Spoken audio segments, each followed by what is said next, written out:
Okay. Yeah. Recording.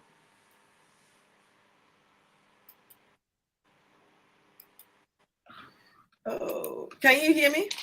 Yes, I can hear you. Okay. Silent. I'm just going to be introducing Instagram so that I can. Good evening. And to vision, silent threat to vision. Tonight we'll be talking about how non-diabetic hyperglycemia affects. Just bear with me. I'm just going to copy this. Should have done this. Okay. Are you there? Yeah, I'm here. Okay. I need to add this. Okay, Instagram should be live at the same time. I just want to make sure is it gone live? Let me check. I'll use the other phone and check. Okay, so we know if we're live on Instagram. Mm-hmm. It should have. It's ticked. It's gone live. Okay.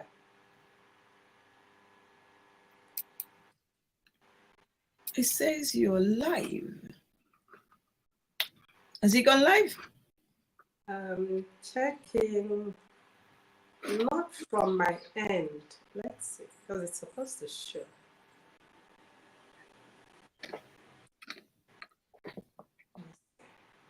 Let me see if I can get.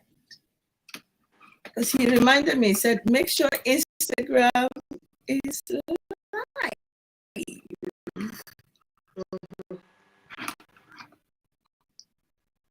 Oh, he just. Okay. No? Yes.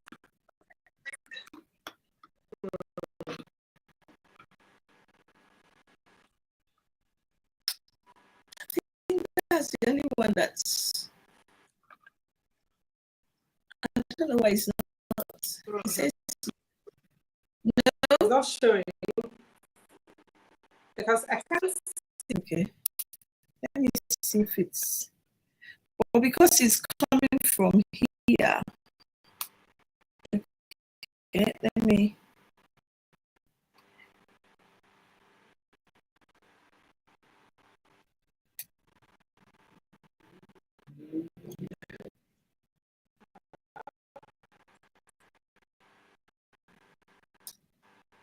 It's manual. It's gone manual. Calling. So that we don't record this.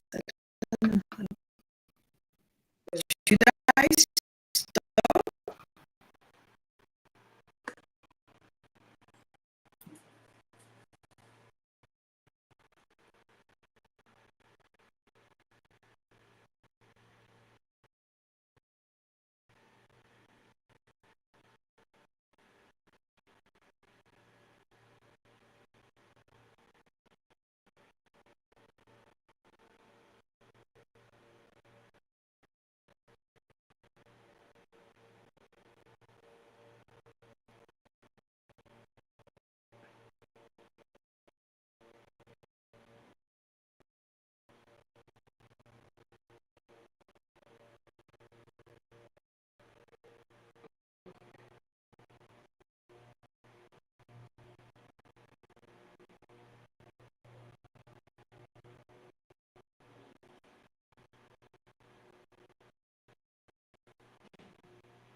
Is it live now?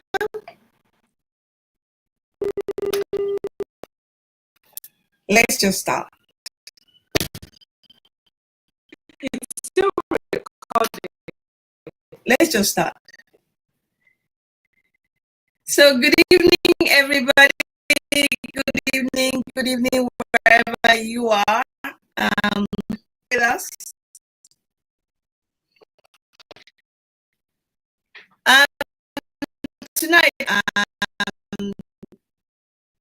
excited about what we're going to be discussing, how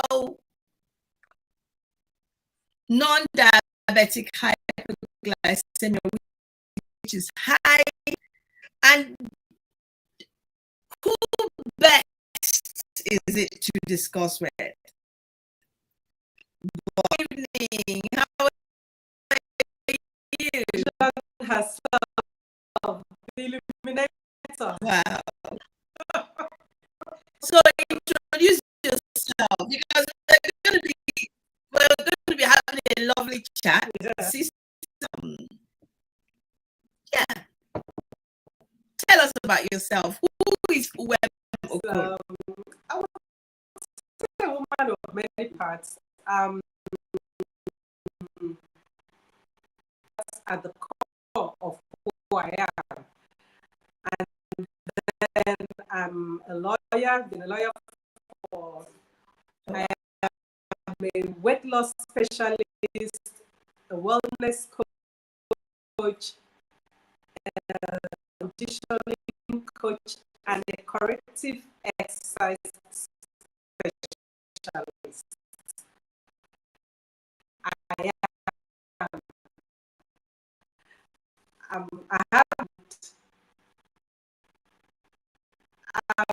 that's just sensational,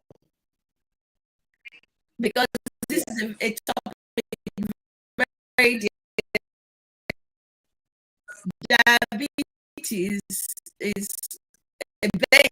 People think about the disease before the actual disease. And for me, the actual reason family members have suffered from the disease diabetes. However, of eyes, and I try my look around. Sometimes I look at people's eyes, and it's really people have got diabetes. These, or did they not? And also from my personal experience, diabetic hyperglycemia, which hyperglycemia is a increased glucose in your being an advocate of eat well. So please tell me, let's break down what this blood sugar is feeding, and a point of disclaimer: we are not help people prevent the disease. So I'm going to throw that question to you. Tell me. okay. And you know, in law they will say this one is not a learned gentleman. I am not learned as a doctor, a medical doctor. So like my sister said, we are not giving medical advice. So please see now, non-diabetic hyperglycemia for me just means that when you do your blood test, they will see sugar at a higher level than it should be in your blood. And that will give your doctors cause for concern. And when I hear non-diabetic, because usually when you hear diabetics, you know you're talking about high blood sugar. So when you now hear non-diabetic hyperglycemia, you're like, what? I mean, it shouldn't be. If I'm not diabetic, then I shouldn't have high blood sugar. But then that it's a precursor for some people for diabetes. So for me, it just means that there's something that has gone wrong or something is going on within the body that makes the blood sugar level higher than normal. Yes. And so it bears interrogating. Yes. Oh, wow. Oh, wow. That is even better than what I was thinking. Health thing. But when I'm questioning my patients, the first thing I always ask them, do you have any history of diabetes in your family? So it could be genetic. Yeah. And then half of the time, when trauma, who had an injury at some point, you know, it could be somebody who that helped, that kind of made it difficult for them to, you know, start. Okay. So for me, when I looked at some research, it's a big word, but it's a disease that also affects generally the body. Then you talk about pancreas, who sit down a lot. You know, like when people sit down for too long, sedentary lifestyle, big executive, people who are, you know, people who they don't take enough time to walk around, people who don't even drink enough water. And then, of course, basic things like, what did you eat today? Like you said, your numbers. What are your numbers? So for me, the sugar that spikes in your blood oftentimes is that the glucose mechanism has broken down, and that you're eating the wrong thing, and that you're not moving a lot. Tell me about not moving a lot. You know, sis, you've just, one of the things you said was people developing high blood sugar as a result of trauma. And I have a personal experience there because I have a family member, a blood relative, who wasn't diabetic, was very conscious of her health. And then she now had a terrible boil in a place I cannot mention on this call, in this on this stream yard, in this call.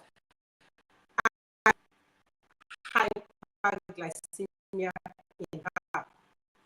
Until today, she's still managing that. She's still managing that condition. So it's something for people. When I say interrogate, I mean to time. But you know, coming back to what you said, you know, about before it used to be that a lot of this, but now with the way the world is, a lot of us don't.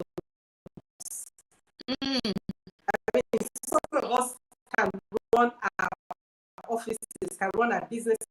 An optometrist still need to look at our eyes and touch us, and, you know, without moving. And so, for a lot of people, especially those that don't track their movement, they might not know that in a given day, they might not do up to 2,000 steps. Okay. And that's terrible because we're meant to move. That's why we have two legs, right? We're meant to move. But when people are sedentary, generally, you're basically telling your body, you know, don't do much. And when we go, you know, as we go in deeper, I'll explain how this works, you know, why it's so harmful for us not to move consciously. Because it's not just about us saying we want to move. We must also make movement intentional.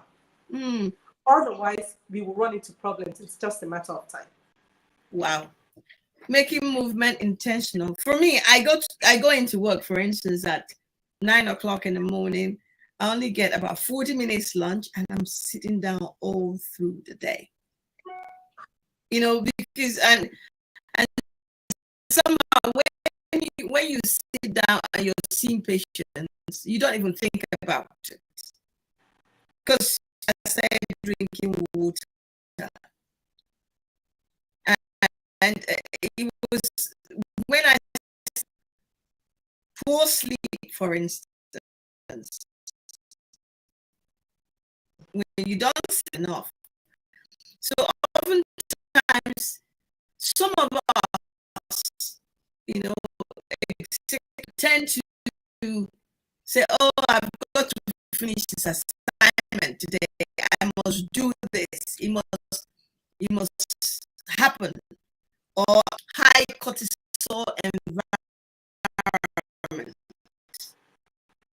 Let's talk about that. You know, wellness.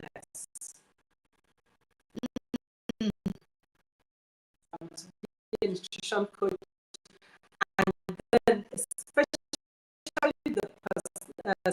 that's when I realized how serious stress is on the weight of people. And the bigger people are, the more likely you are to have a higher blood sugar.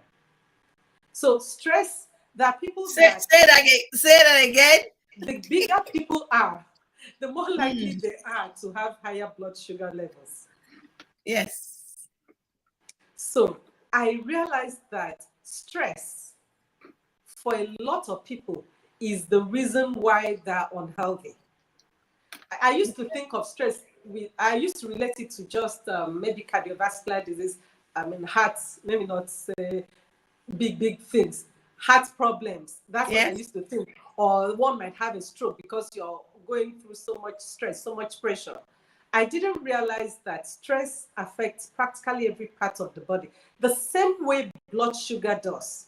You know, blood sugar affects every part of the body, from the tippy, the littlest or the highest point of the longest hair you have, to the soles of your feet. Everywhere blood vessels are supplied, blood sugar will affect. So the same thing with stress, you know, because when cortisol rises or adrenaline is always, you know, it's constantly elevated. It's supposed to come up and go down. There should be a modulation, not that it is permanently elevated. Once it's permanently high, it's like poison to your cells, because you're giving the body, it's like the dose, you know, the toxin is in the dose, you know, the poison is in the dose. You need a certain level of cortisol, you need a certain level of adrenaline, but once these stress hormones are higher than they should be, then it becomes poison to the cells. It becomes so those are things. So so we should be intentional about distressing, and that's why one of the protocols I insist people do is, you know, you have mentioned about distressing. You've got to know what works for you. You've got to know what your protocols are, how you take yourself to bed. You've got to know what works. And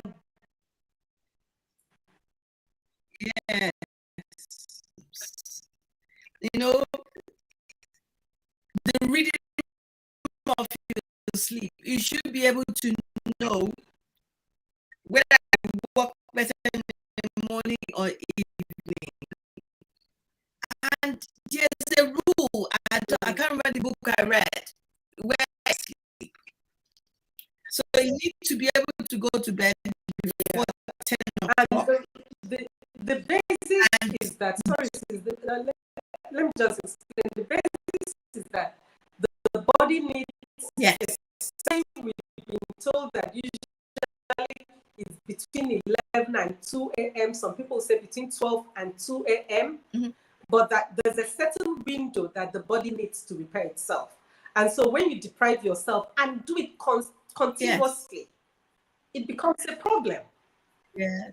For some people, it's a lifestyle not to sleep, you know, at these times. And it becomes a problem. And so for such people, they must look for other factors to mitigate what they're doing to themselves. Yes. It's not to ignore and think, oh, nothing will happen. Something will happen. It's a matter of time. And the thing is, apart from the spiking of the stress hormones, the blood sugar automatically goes up. Yeah. And there was something I was reading as well. When you eat, the time you eat, it matters. Yeah. Because we oftentimes some people say it's my village people. They're after me. You know, and you eat at odd hours. And very interesting, some of the symptoms that will make you realize that something is wrong is number one, when you have blurred vision. And then when you eat, within an hour of eating, you're nodded off, you're sleeping because your sugar level is high. Or when you urinate a lot or drink or start becoming so thirsty. Or when you have high energy and all of a sudden you crash. Just maybe after eating or after drinking sugary drinks and all that. Have you got anything around those kind of information?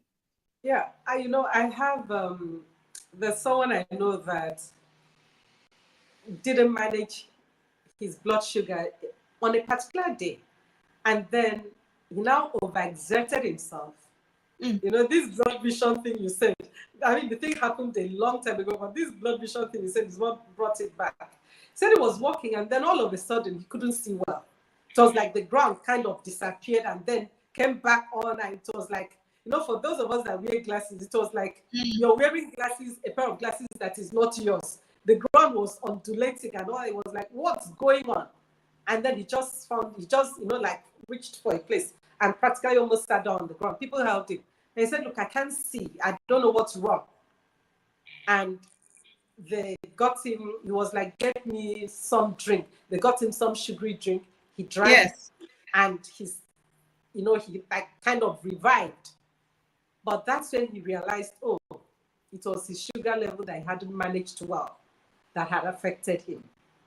So there's so much within our control to do. Yes. If we would do them. The problem or the challenge is not in knowledge. It's in execution. It's in commitment to do. That's where the challenge is. Yeah. Wow. Commitment to do. Yeah. That's a strong word. Commitment to do. So it's the execution that matters. Yeah. So what if maybe I sleep well and I eat well, but I don't balance what I eat? How does that come about? That's also another. And I don't exercise.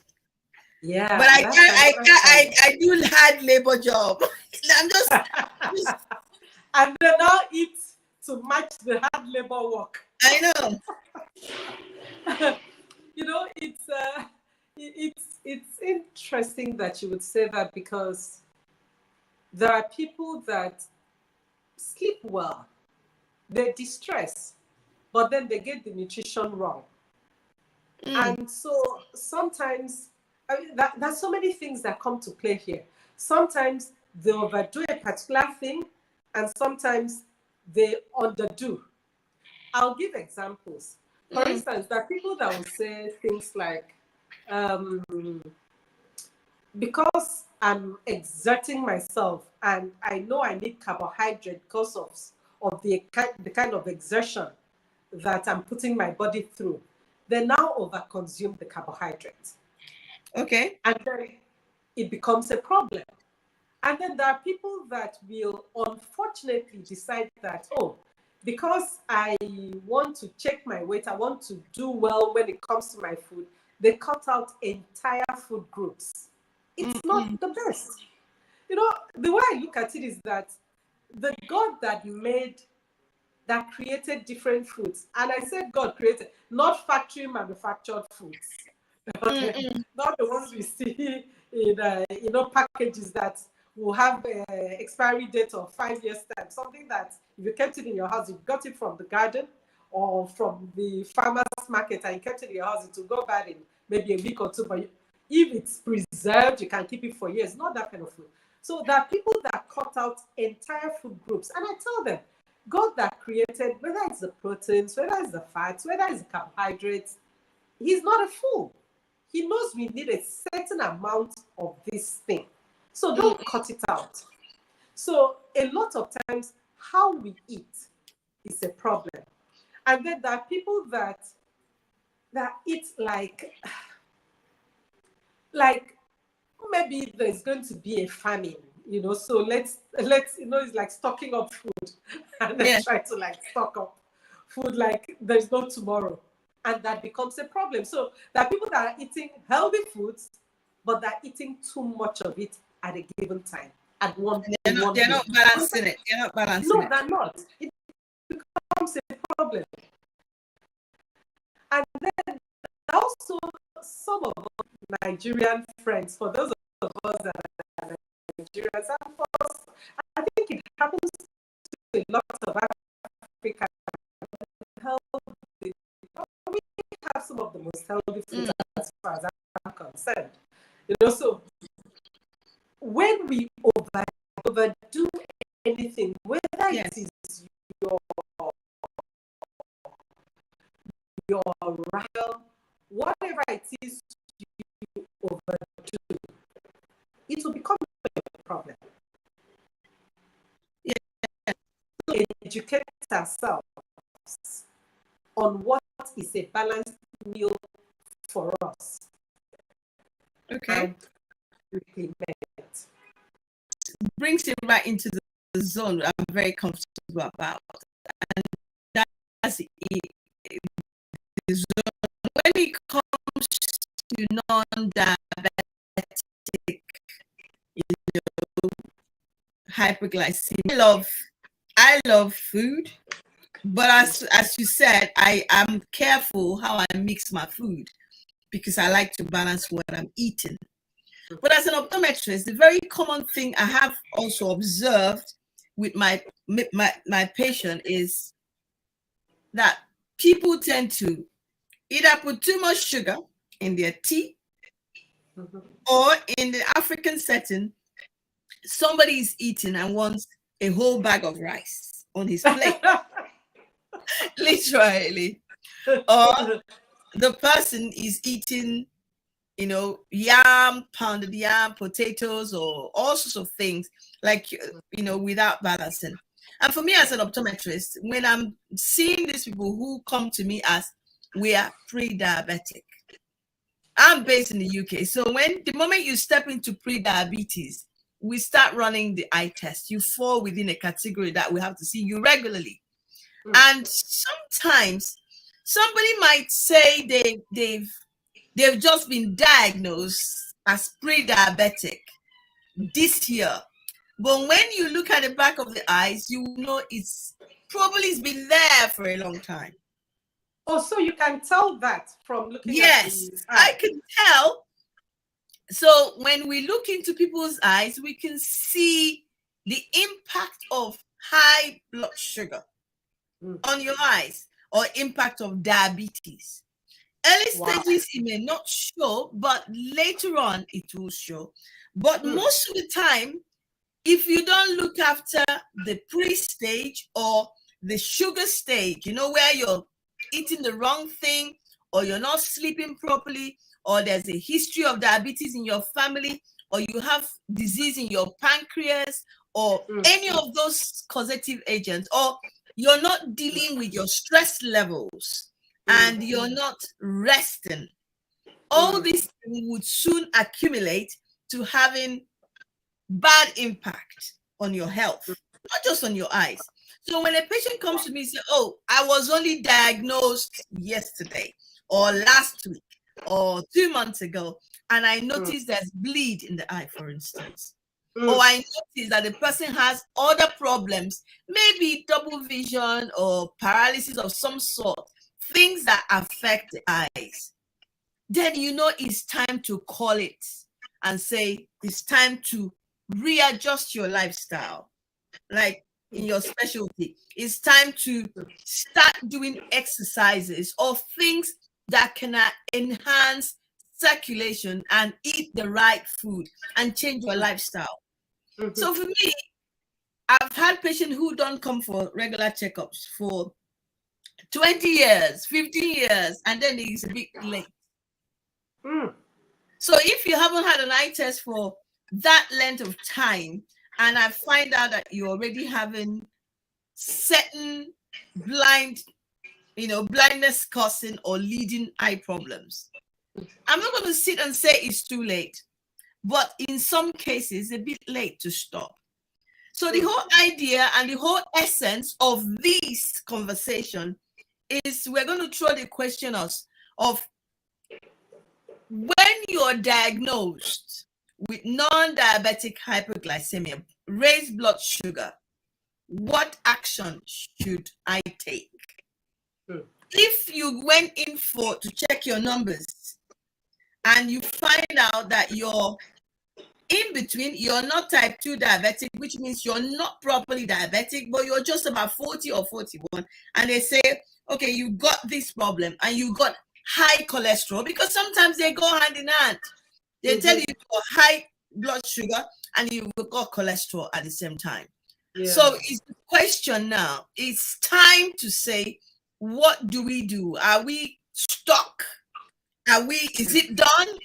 Is it the end of the road? Is it the end of life? Or is there hope? That's the whole idea of this. It's not to say give up, but the whole idea is non-diabetic blood sugar increase will affect your memory. It will affect your muscles. It will affect the way you think. And most importantly, it will also affect your revenue, because when you move from pre-diabetic to diabetes, it will affect your heart. That's true. It generally affects, diabetes can make people get amputated. Yeah. It affects your nerves. So now we want to become not just coming to have a chat. What can people do when they find out they've got non-diabetic hyperglycemia? From your perspective as a wellness, as a nutritionist. Okay. I've just learned something new, and that's that you can tell that someone has high blood sugar from looking at the eyes. I never knew that. So those that are watching, I hope you've learned something. If you're like me and you didn't know that, but I've just learned something. And that also means that it's possible it's possible that some people, the first time they will know that they're non-diabetic, that though they're not diabetic, that they have high blood sugar is when they come for eye test, right? Yes. Wow. Okay, that's interesting. Now, sometimes they find out that their mother is diabetic, their father is diabetic, and the child is diabetic. Oh, wow. Because you can have gestational diabetes. Women are pregnant and they instead of being an ostrich hiding in the sand, what do we do in Africa? They said, oh, I went for a checkup and I thought I had malaria.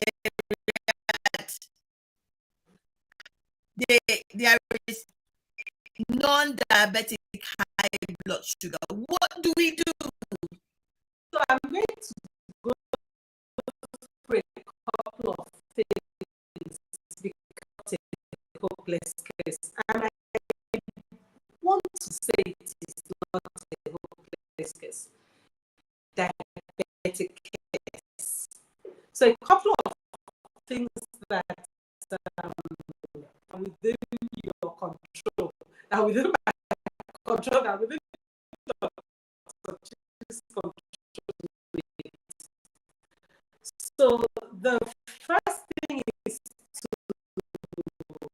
you can change your lifestyle in so many ways. One of which I'm right. Yeah, that's actually. So one of it is what Dr. Chi had talked about, which is sleeping. And then we talked about distressing. So sleeping well, sleeping on time, sleeping regularly. And if you can try and sleep at a particular time and wake up at a particular time, that regularity is good for your body. Your body will thank you. So sleeping well, sleeping on time is important. Then distressing. And you have to identify what your stressors are and see what you can do about it. You must be able to identify for yourself what your distressing protocols would be. For some people, it is having a warm bath and lying in bed and maybe just reading a book and then they fall asleep. For some, it is some gentle music. For some, it is meditation. Whatever it is, you know yourself. If you don't, then this calls for introspection. You've got to know yourself and know what works for you, how you can distress. The next one would be what you put in your mouth. Because apart from trauma, injury, Cushing's disease, all those things causing people's blood sugar level to rise, for most people, what will cause their blood sugar to rise is what enters their mouths. Mm-hmm. So we're going to spend some time there. Now, you've got to interrogate what you're eating and how you're eating. What you're eating, how you're eating. Because you can be eating the right thing, but eating it at the wrong time. You're eating it in the wrong mix. You're eating the wrong quantity. But what you're eating is good. So those two things, how you're eating, what you're eating, and how you're eating. Now, let me explain. When it comes to food, carbohydrate is the amount of calories in 1 gram of carbohydrate is the same as what the amount of calories in 1 gram of protein, and that is 4 calories. Fat is 9 calories per gram. And alcohol, interestingly, is very close to fat. It's 7 calories per gram of alcohol. Now, you need to interrogate how you're eating your food. Because if you are balancing how much protein you consume, and I'm not a dietitian, I'm a nutrition coach. And what I tell people is be protein forward in your nutrition. And we have got to be, I call it taking responsibility for ourselves and being the first responder for ourselves. So it's not just, and I'm saying this because a specialist advised someone close to me to go on what was a high carb meal and the person was diabetic. That's because in Nigeria, if you're diabetic, they'll tell you to eat beans and plantain. And a dietitian, I'm sorry to say, a dietitian in an international hospital told my relative in my presence, then I didn't know what I know now, to be eating beans and unripe plantain and limit oil, and and the person is late now, unfortunately. Unfortunately. Now, you've got to balance. So when you want to eat, it's better that you go protein forward, because protein and carbohydrate have the same calories. Okay? So start with your protein. Once you know how much protein you should consume, the WHO says 0.8 grams of protein per pound. But it's been found that was for people that were starving. It's like the least you can do is this. Maximally, for you to repair yourself, because you're going to go into exercise, you need at least 1 gram of protein.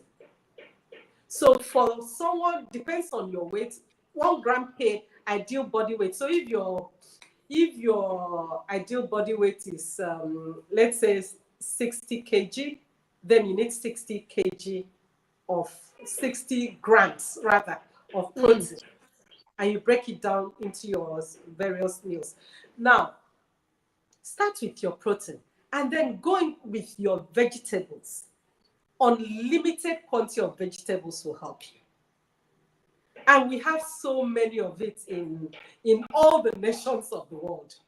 So you have your protein, you have your vegetables, and then you have your healthy fats, you have your carbohydrates, because you don't cut out entire food groups. It's not sustainable for a lot of people. It's not. So that for me is I've tried this with a couple of people, including the relative I said was developed high blood sugar from being traumatized, from an injury, from having a boil. And now her blood pressure is really, really controlled. So she starts, it's like saying when she wants to put things in her place, she'll put her whatever protein she's having, then she adds her vegetable, whatever vegetable she's having, and then she adds her eba fufu or whatever, pounded yam and all that. So, but it's in that order so that you know that your plate is filled up with the ones that won't spike your blood sugar, because protein won't spike your blood sugar. The veggies won't spike your blood sugar a lot, except you have things like carrots, which has some carbohydrate. Even cucumber has some carbohydrates, but I mean, nothing major. So you fill up on those other ones before you come and add the carb. And, so that's the order. And then you don't eat like you're going to carry the Atlas, like your Atlas, Mr. Atlas, and carry the weight of the world on your shoulders. For those of us that are from Africa or Nigeria, your feast is about the size of how much ever you should eat maximum. And, serious. And the serious thing is, I call myself a foodie. Actually, if you look at my house, the highest number of books I brought from my mother's house when I was getting married were cookery books. I cook. I'm a trained chef. I cook a lot. I love to eat and I love to cook. And I used to eat very well. I'll eat, and my sister will say, woman of timber and caliber, because I could eat like this kind of wrap, like 3 or 4. But now I can't finish this. And you just start by reducing little by little, little by little. But if you fill up your blood sugar level reasonably, so that people like Dr. Chi won't see you and say, it has passed the level of being helped. This is vegetables. And then minimal carb goes with it. And then, of course, vegetable. Different people analyze vegetables as, your root vegetables, and like you said, beans. People eat beans as if it's protein. African perspective, some people say rice is vegetable.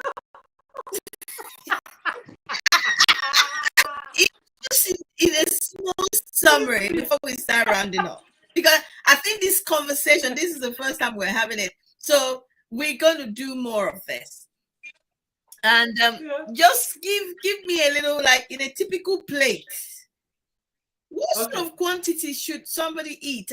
I know that, because all this is about what you put in your mouth affects your heart, affects your heart, affects your weight, obesity, I personally, before I hit that food thing, I cycle, I swim, I run, I go for walks. And the whole idea is, when I look at my age, I said to myself, there's no way I'm going to allow my BMI to play games on me. And for those who don't know what BMI is, body mass index, your weight to height ratio. And when you relate your weight to height ratio and what you're eating, and in the past, since I am from my Bible side, in the past, you have to go to fattening room and come out like that, right? And even Igbos, they do it. And the thing, you now realize that what you have put in your mouth has produced obesity that can cause blood pressure problem and heart issues. But however, like I said before we round up, what sort of size of food should we eat? And we say no, is it like this? Or is it like that? Or is just a few? Just give me a few. Okay. I mean, if you want to eat, let's say you want to eat, let's say rice, because rice is like national meal for Nigerians. Our jollof rice, National we say meal, it's better than that other country's jollof rice. So let's say you have your plate of jollof rice. Instead of filling the plate with jollof rice, visually divide the plate into half and then divide each half into half again. So you have the plate in quarters, okay? And then cut up any vegetable that you like. If it is fluted pumpkin, ugu, if it is spinach, chop up some cucumbers, some carrots. If you're not into that, just do like you want to cook what we call a dikalikon soup, vegetable soup. But reduce the oil and then fill half of the plate with that vegetable. And then you put whatever protein you want to have with the rice in the other quarter. And then you put your rice in the other quarter. By the time you fill up, and when you want to eat, by the way, please start eating the vegetable first. Because food ordering, as I said, how you eat is also very important. Not the meat. Not the meat first. Important. Not the meat first. No, you can even eat the meat first. You can eat, but the only one you don't eat first is the rice. You can eat the meat first. You can eat the vegetable first.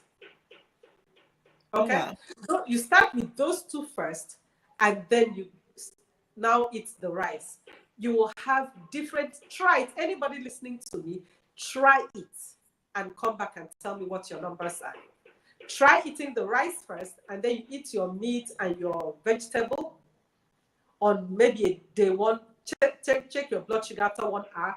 And then the second day, just follow the same protocol and eat your, so the first one, you ate your rice, and then you went in with your meat and your veggies.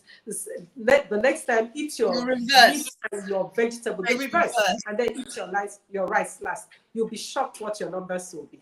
So that, in a nutshell, is what we can do. Okay. To try to bring down our blood sugar level. Because food actually is the easiest one to use when you want to bring down your blood sugar level. It's easier to use food. Exercise works and helps, but food is actually easier. Because, I mean, if you want to burn, say, 100 calories, you might need to work out for, depending on the exercise, 30 minutes. But if you just reduce how much oil you use, how much of the carbohydrates you're consuming, it will you take out 100 calories just like that. Yes. A tablespoon of vegetable oil is 120 calories. A tablespoon of palm oil is 130 calories. So imagine just reducing that. That's what you take out from entering your body. So it's easier. Wow. Wow. Wow. Wow. You know, when we'll talk about exercise some other day. I know. But you know, there's something you told me about snacking, exercise snacking. Oh, yes. Yes, please. I like that part, because for me, the only way I snack when I exercise is when I swim 1 mile, or when I when I walk for 10 kilometers on cycle and all that. So just as we round it, because I know we said we're going to just hit 1 hour today, and I think we had a hiccup with our Instagram. But just tell me what you mean by exercise snacking. Okay, and this will really help you, Dr. Chi, because you know, as a specialist optometrist, you sit a lot to look at people like us. So in between your calls, all you need to do is you can decide that you're just going to sit on your chair, use your hand like you want to use your hand to lift yourself, and just use your hand to brace yourself and just lift your leg, like you're marching in place, but you're sitting down. That's a form of exercise. Okay. So exercise snacking is just breaking down how much exercise you do into tiny bits so you can consume it throughout the day. So if you have worked from 9 till say 4, you can decide that in between each call, in between each patient, you would spend, even if it's just 2 minutes, to just do something. You match in place. You can do, like you're clapping. You can do overhead clapping. You can do jumping jacks without jumping, and that's just lifting your leg and lifting your hand as you're lifting your leg, you know. Simple things like that, but done intentionally, will help bring down your blood sugar. And it will also break up, you know, the sedentary lifestyle that a lot of us have, the busy people, the C-suite executive. It will break up that sitting down for prolonged period of time. So it's just something that we should be intentional about. Yes. That you can always snack on your exercise the same way you snack, pending when you do the real thing, which is pending when you eat, pending when you now exercise. You can snack on exercise. Do different things. I mean, one of these days I'm going to maybe do a video and post on social media, different things you can do to snack as exercise snacking. You know, when you're talking about exercise snacking, it kind of because snack for me talks about food. Yeah. So I think also the emphasis on drinking, because people don't realize how important water drinking is. Because when you drink water, you dilute the level of sugar in the blood as well. Especially when you wake up first thing in the morning, it's you know, it helps to flush the system. And you know, adding some little lemon in your drink or apple cider vinegar when you wake up, you know, and it helps cleanse the system. Because sometimes people think what you need in order to stay healthy is too much work. That big thing. Yes, we start a little bit, like snack exercise. Just do some dance, just do some moves. Just if you don't have any dumbbells to carry, you take your water bottles, fill it with water, or you lift your chair. But whatever you do, you've got to move. But there's something that really have been a concern to me in our eating lifestyle, and that is the area of sugar.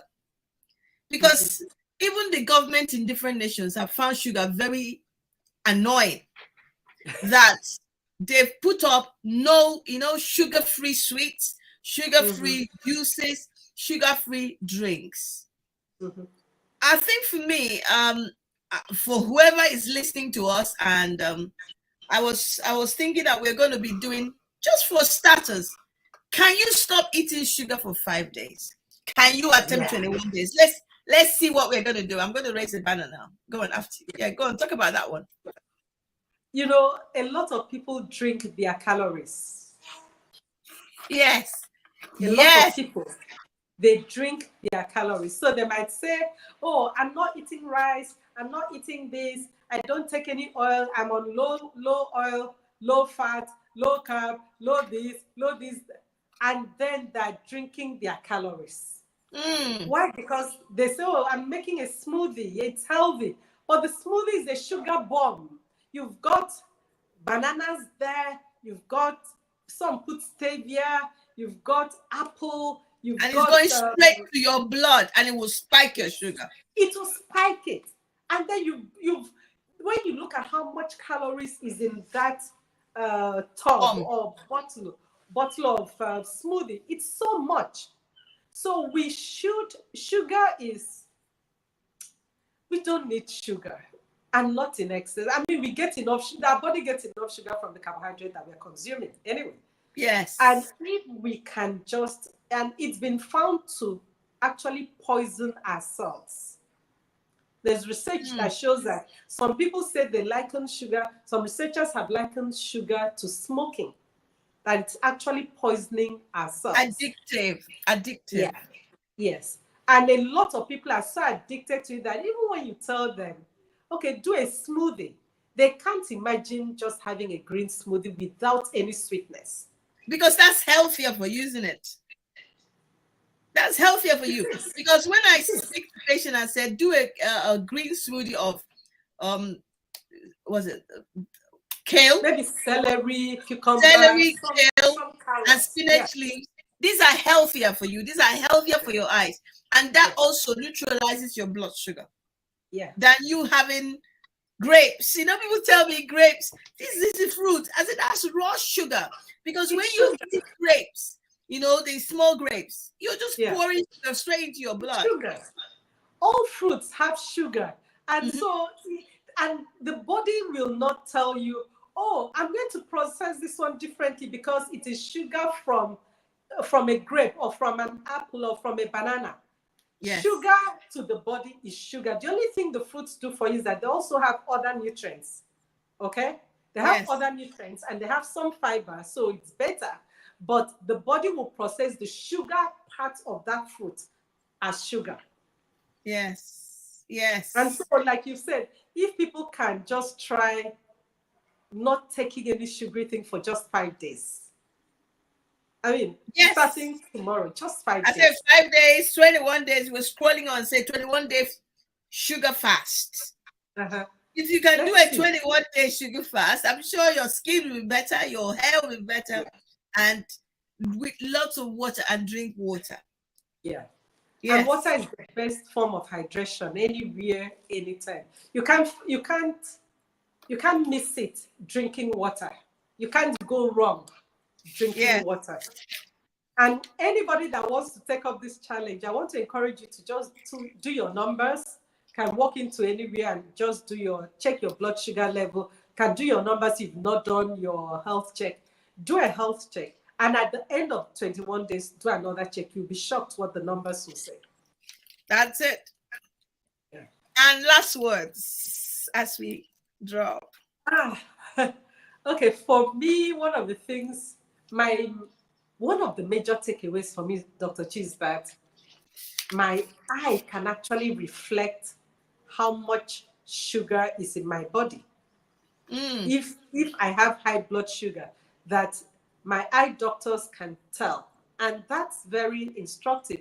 And that goes to buttress the point that blood sugar, goes, wherever the blood goes, the sugar in the blood, the glucose will go there, including the eyes, and can affect vision. And imagine how impaired you would be, especially if you were sighted and then you lost your sight. So there's so much we can do. There's so much that is within our control that we can do if we would commit to doing it. We've shared a lot of information, a lot of knowledge has gone out.